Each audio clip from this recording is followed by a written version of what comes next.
like I said, get comfortable. I've been talking a lot.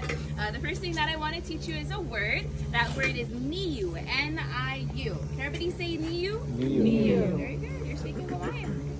Any guesses as to what niu means? Yes, coconut. Very good, because we're talking about that today.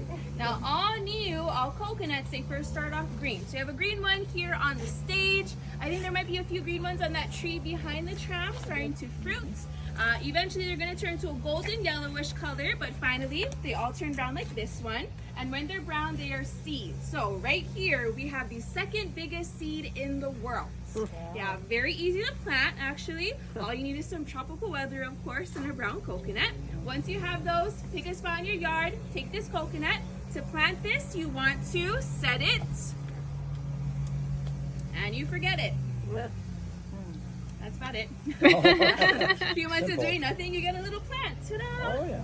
So we find this in the bushes all the time. You haven't watered them, dug a hole to plant them. You have everything to start a tree right here inside of the husk itself. We got a whole nursery on the side of all these sprouted coconuts we've been finding.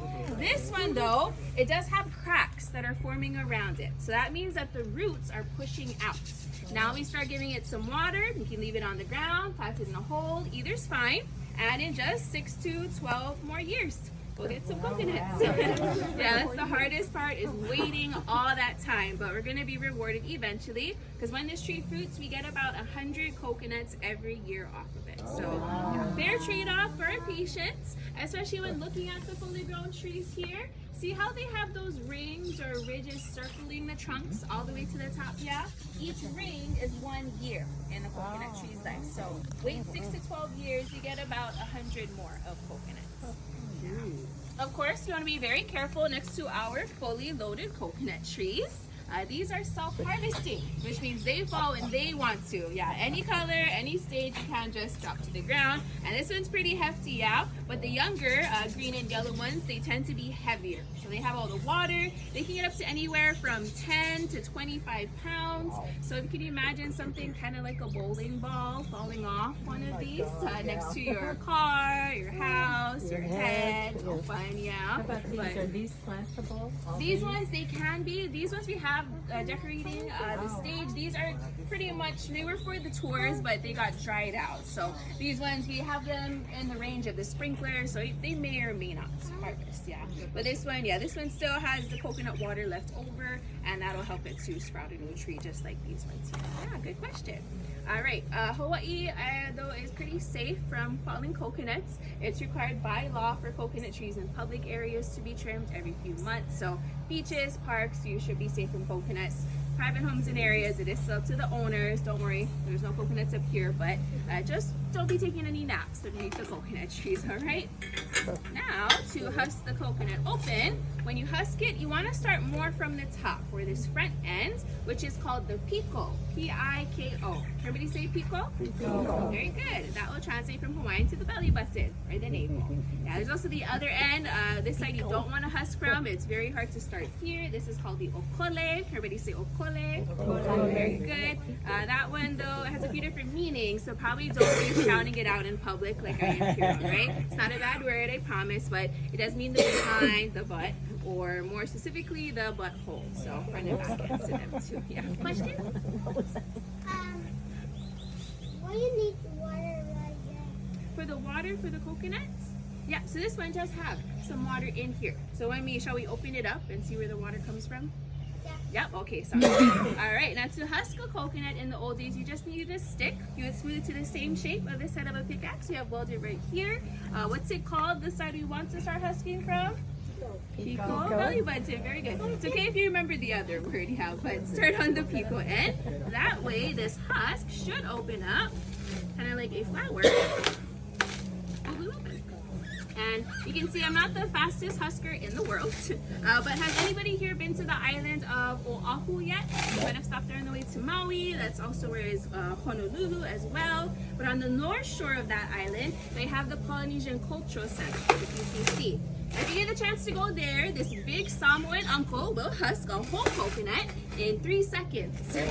He counts out 1, 2, 3, and somehow it's all open. We just call him a cheater because he has bigger muscles than us. It's a really short video on YouTube, if you don't believe me. There was a lady on Maui maybe like 15 years ago known for husking coconuts as well. She could do this in about 2-3 minutes, so not really as fast as 3 seconds. What was very impressive about her though was her technique, because she did not use any tools. So that lady didn't have a pickaxe, machete, stick. Instead, all she used to husk the coconut was her teeth. Yeah, there's videos online as well, but viewer discretion advised for those ones. Honestly, it's kind of cringy to watch. She used to do husking shows back then on Front Street on Lahaina just with her teeth. But she retired a while back, so maybe she had the world's nicest smile. Maybe she was missing all her teeth. Yeah, please don't try that at home unless you really trust your dentist, okay? This right here, though, is what you start to see in the grocery stores. Yeah, something very round and fuzzy.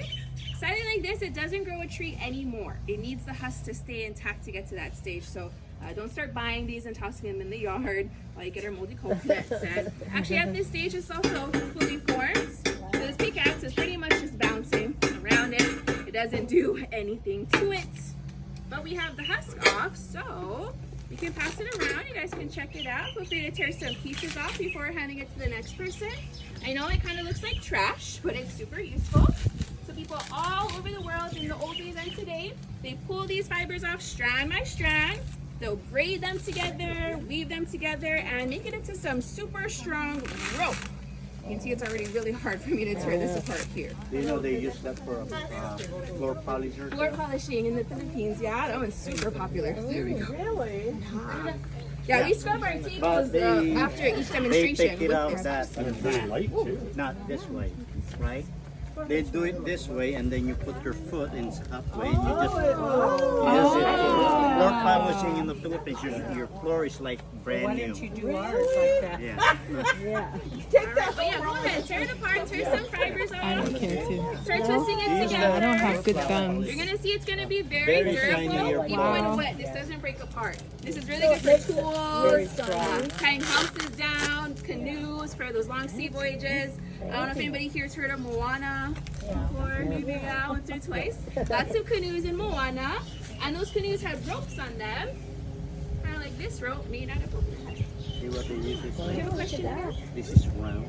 They cut this around, and they take it out the thing, and then they chop For this Moana, way. the You put your coconuts, you remember the foot coconuts in on top. Moana? Yeah, yeah, there's a lot And of then you reasons keep for going this. like Make this the nets whole out of house. ropes as well. That would be a lot of work.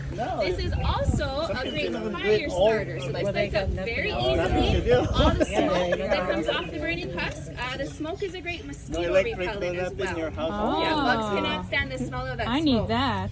Yeah, neither can You'll be humans. shiny People like- repellent if you want really one. shiny. Yeah, I can even right on stage. A lot of people say the smoke will smell like burning goat hair, but yeah, if you want the whole beach to yourself, grab one, light it up. Nobody bothers you after that. But next, I'm going to show you every coconut in the world at the brown stage has this tiny, kind of funny little face. So it's guys in the mouth. This is kind of sticky tongue They at have you, that. like a bowling ball, They have that. pufferfish, snowman, All coconut sloth. has One quarter her lips You is see fish, that, like her the two ex-husband, eyes?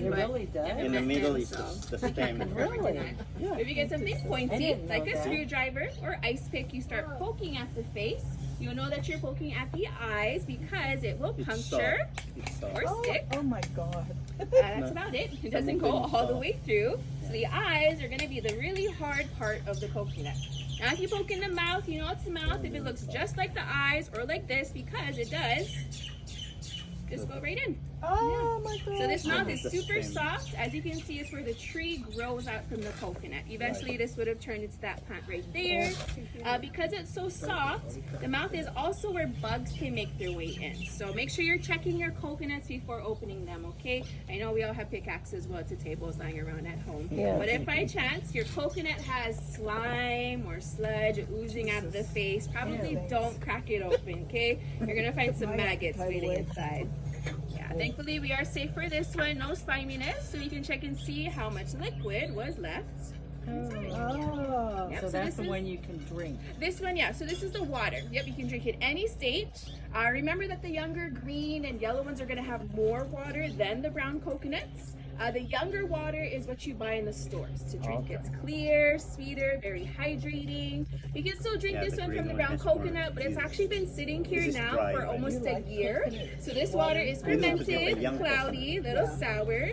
And like this, the water is not really hydrating, but it is a great natural laxative if you need one. Yeah. There you go, A few sis. tablespoons of this, you're good to go. You'll be regular. If you drink the whole thing, you might want to run. You'll get a surprise in about 10-15 minutes. So please don't sound silly. We got 20 minutes left. All right, now to crack open up a coconut.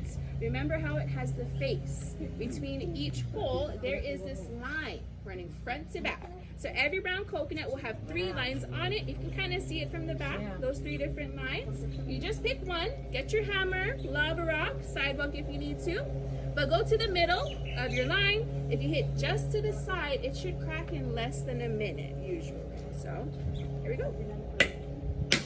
Hey, ta-da. Yeah. Once you see the crack, keep following it around till the edges meet. Hold it at an angle so you don't pinch your hands. And eventually,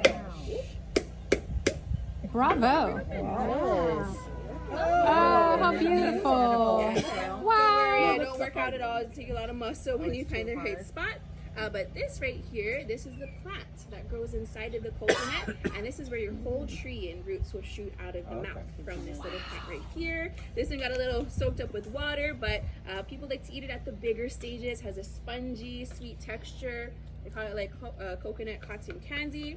But when you get your coconut open, this is what you want to find, yeah? Bright white meat, no sliminess. It kind of tastes like a sweet almond, very delicious. Has anybody here tried taking the meat out of the brown coconut before? Yeah, make sure we have the right tools. Yeah, probably not our fancy butter knives. You can break them in half sometimes. This is super hard, very stuck to the shell. In the old days, islanders would find seashells, scrape it for hours. Growing up, we have a wooden board with a metal grater at the end. You shave it over a bowl. Like I said, I don't work out. I can't do that for very long. Today, you can just toss this in the freezer. So take the halves, rubber band them shut. Leave it in your freezer overnight, maybe 6 to 8 hours. Take it out, let it thaw. By the time it finishes thawing, this meat should have popped off of the shell. Yeah, so Wow. this is Because they full of the produce milk, oil. coconut They milk. produce In the freezer, the moisture will expand. When it thaws, it naturally shrinks and pulls off the shell. If you need coconut milk, use a blender, cheesecloth, get like half a cup to a cup of milk. Anybody use coconut oil? By chance? Yeah, good for your skin, your hair, cooking. Let the milk sit somewhere warm. It separates. The top layer left at the end, that is the coconut oil. Yeah. The only catch is one coconut, no matter the size. Each of these can give you about a shot glass of oil if you're lucky. So it's kind of expensive sometimes. You don't have to spend a lot of money on the oil though, but then you need to be patient and wait about 6 years for the tree to finish growing. Yeah. But to wrap it up, Hawaiians did not waste anything. When the meat came out, these are great cups, bowls, filters. They would carve, hunting tools, fishing hooks, weapons. You still find the shells in Hawaii today, just more in our souvenir shops, yeah? Like the coconut purses, candles, buttons, jewelry, utensils, tip jars. I'm just kidding. For some really weird reason, they got a little famous for, the bras, bikini tops, but you can see one size is probably not going to fit all. It cracks a little lopsided most of the time if you had to go out for the perfect fit. But that is about it for the coconuts, folks. So I'll leave it to friend. Please check it out. You can touch it, smell it, feel it, take your brow pictures, no judgment. We got a couple minutes before we gotta go. So you're welcome to wander, check out the plants. Next door, you're welcome to go through the studio, through the front, check out the sculptures. Anybody here like Fruit Loop cereal?